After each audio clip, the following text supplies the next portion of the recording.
Hello, Internet.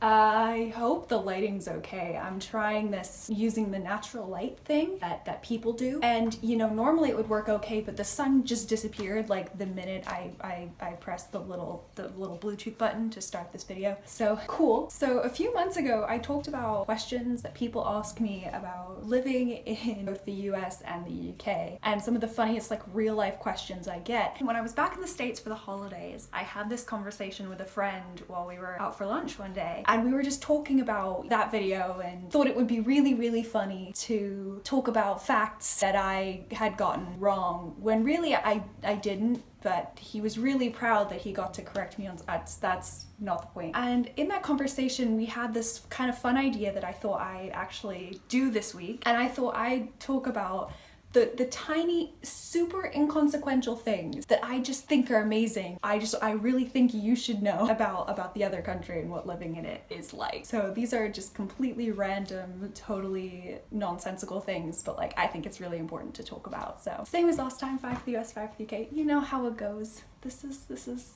my channel. Weird little thing that I feel the need to tell you about the US is Barnes & Noble cafes. I've mentioned Barnes & Noble cafes before, but like I haven't like talked about Barnes & Noble cafes before, and I think it's very important that I impart to you the importance of Barnes & Noble cafes. Sure, I've talked about Target, and like I'm sure people know what Barnes & Noble is. It's a bookstore, but the best thing about it is the cafe. It's a Starbucks. It's almost always just a Starbucks tucked into the corner. The thing about Barnes & Noble versus Waterstones in the UK is they treat the bookstore like one would treat a library, so they don't talk very much. So you can go into that Starbucks and you can just work hours. I would come in at lunchtime and stay till the thing closed. I'd get dinner there because it was quiet and it was peaceful, but it wasn't like a manufactured silence the way that libraries can be. It was organic, it was nice, it was relaxing, and like a lot of people legitimately choose to go there to get work done because it's a really good place to do that. But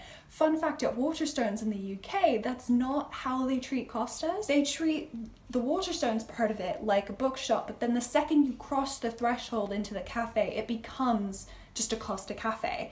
So people will talk quite loudly and then you can't get any work done because people are using it to socialize. That is not what Barnes & Noble cafes are used for in America. And I gotta say, I miss it so much. I could sit here and just gush about how great Barnes & Noble cafes are, but I'm not gonna do that. Here's a fun thing You didn't know about the UK. When you're driving, which I don't drive, but when you do drive, the roads here are so narrow that it's completely common practice for someone to have to pull over just so you can pass people because you can't put two cars on the road. Like seriously. It's usually because people are parked on either side, so someone will have to pull in like behind a parked car so another one could pass.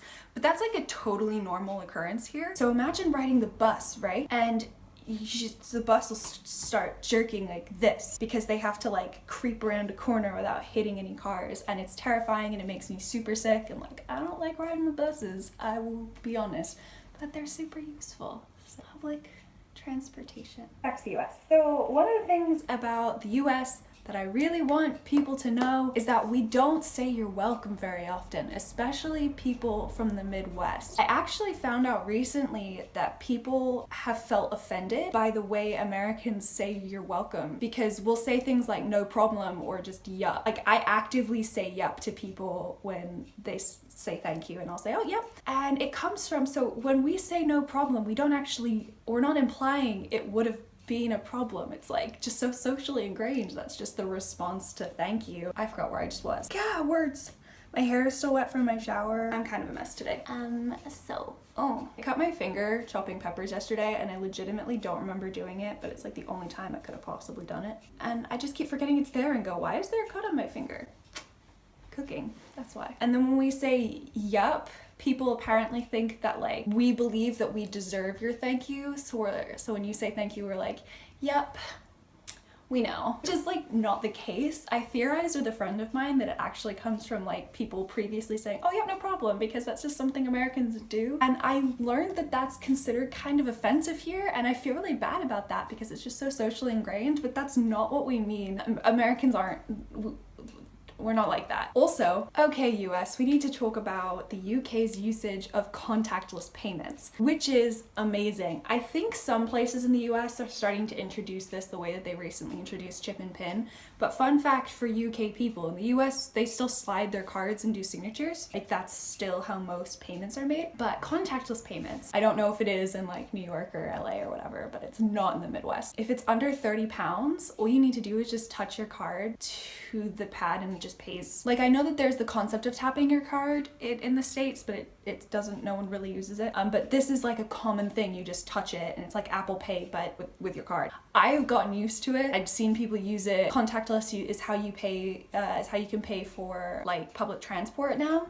So I was used to like touching my card. I didn't realize how weird of a thing it was until I was at the supermarket with my dad and paid with contactless, and he was like, what did you just do? What are you doing? And I was like, it's contactless. I paid for it. And he was like, how did you do that? And so I had to explain the concept of contactless. And in fairness, he thought it was really, really cool. But my dad, a British man born and raised in London, like flipped shit the first time he saw me using contactless, because it's just not a thing in America. So they're not up with the times of payment methods. I don't know what I'm doing with my hands. I want to talk about buttered popcorn because I feel like people know that Americans put butter on their popcorn. Fun fact for you Americans out there, it's not real butter. I know you do that, but like, what I mean when I say it's not real butter is it's not just like processed butter, it's like there's something else involved. The reason why I want to talk about buttered popcorn, even though I feel like that's like a common thing that people know that people eat in the US, and yes, Americans, buttered popcorn is not a thing anywhere but there. Like sweet or salted. You go to the cinema and they're like, do you want sweet popcorn or salted popcorn? And then they like pull it out and there's like no flavor except for like just salt, which is probably objectively better for you, but it doesn't taste very good. So fun fact, British people, and every single time I've given buttered popcorn to someone to try it, they've really enjoyed it. And fun fact for British people as well, Butterkist, like even the salted one has some butter on it. It's not very much, but there is butter on that popcorn. Like scrape your piece along the edge of the bag and you'll get kind of an idea of how that tastes. Seriously, Britain, you gotta catch up on the butter popcorn train. It is actually really, really good. The US really does do it and we're weirdly protective of it. A lot of my American friends, when they came here, that was like one of the biggest culture shocks was the lack of butter popcorn. I'm not even kidding. Like it is so ingrained in how we do things and like how we watch movies and everything that like we love our buttered popcorn. I love my buttered popcorn. Anybody know how to make it? Tell me.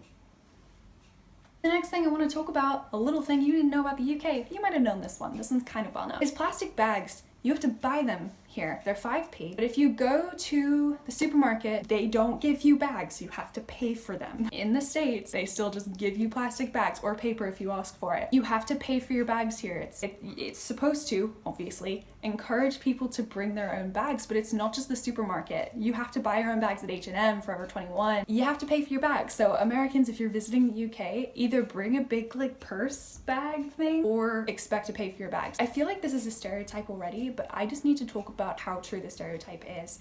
In America, everything is incredibly spaced out. In the UK, I feel like a lot of Americans might get claustrophobic. I was trying to show my friend, I pulled up Google Maps, I pulled up my house on Google Maps, and I wanted to show her why people in America can't walk anywhere because we were having this conversation. And I took her on Google Maps down the route it would take just for me to drive to Target, and the entire time she was like, oh my god, there's so much space. Like even between shops, there's so much space between buildings. That is just not the case here. It really freaked her out. She's like, I heard the rumors, but I didn't think it was this true.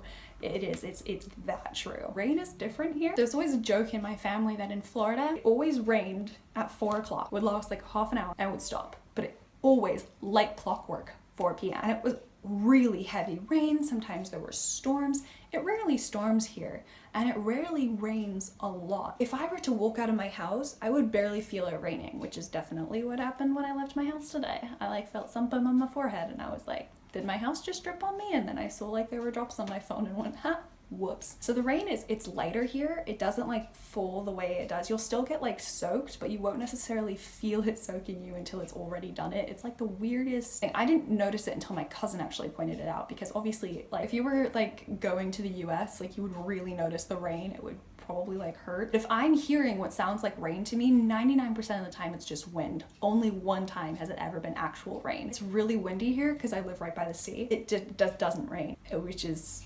hilarious. Well, it rains a lot actually, and it's quite cloudy, and it was raining a little bit earlier. But it doesn't rain really, really hard the way we think about it raining here. It's actually really light rain. The last one for the US. This was legitimately my biggest piece of culture shock when I moved here. I know it's ridiculous. I know it's hilarious. People like don't wear lanyards in America. If you're in the UK, you know what I mean. Like they give you, you know, your employee or student card, you wear it around your neck, and that's how, you know, people know that you work there. When I was in London, they actually gave me the lanyard as well to slip the card into immediately. Being from America, I immediately took the card out of the lanyard and put the lanyard away where no one could see it. Because here's a fun fact about Americans, UK people. You do not wear lanyards. You don't. When I was at uni, like it's the way to point out the freshman is the one that is stupidly and naively wearing a lanyard like a loser. Like you carry it around, you can carry it around in your pocket. You can, like my dad has one of those like zip tie things where his card is on that for like his work. People keep their student cards in their wallet.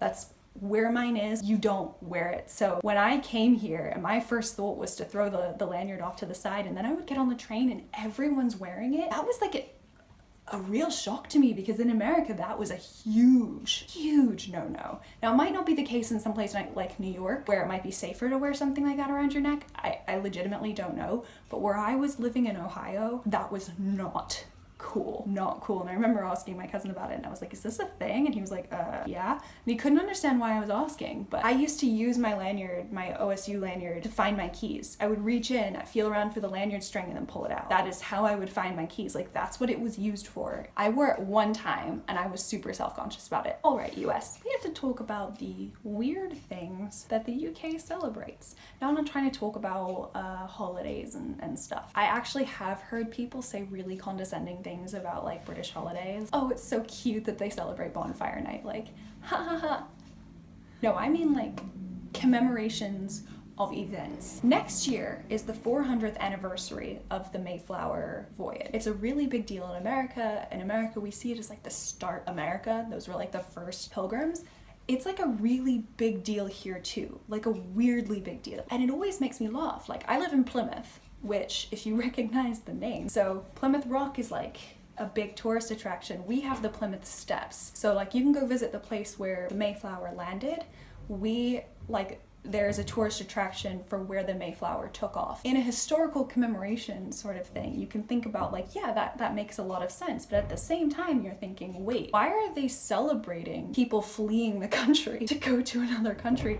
Why is that something they're excited about? Along the same wall at the Barbican, actually, they have a plaque. They have several plaques dedicated to the Mayflower, but they actually have a plaque commemorating shipping the convicts to Australia. They're like, on this day, we sent the convicts to Australia. And it just makes me laugh so hard because it's like celebrated, their like plaques dedicated to it, and I just think it's amazing, especially since like their entire eras in history, because I'm a historian. When people talk about history here, they talk about it slightly differently, and my favorite one is when my supervisor just casually was referencing like the late 18th century, early 19th centuries. Like the start of the era was the loss of America, which I think was an absolutely hilarious thing. I like literally laughed out loud in my supervisory meeting. I was like, that is an amazing term, whereas we would think of it as the Declaration of Independence. It's little things like that like are actually celebrated. They've actually had to. This is a fun fact. Like I said, the 400th anniversary is next year, and I know people who are working on the committee for the commemoration, and I say that word specifically. It is a commemoration,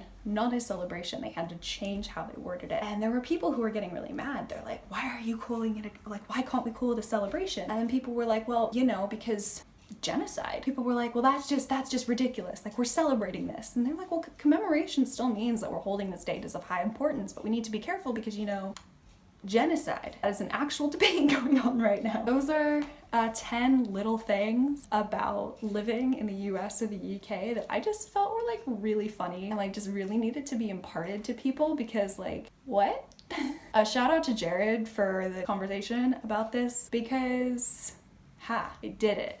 Did the thing. I'm feeling incredibly awkward right now, so I'm just probably gonna like turn it off. But I wanted to say thanks for watching. I hope you found it interesting or funny or weird or what. I usually post new videos on Thursdays, but I'm gonna post mine on Friday next week because reasons I will tell you later. Thank you for watching my video. I did that already. I have all my social medias in the description box below. I'll see you next week.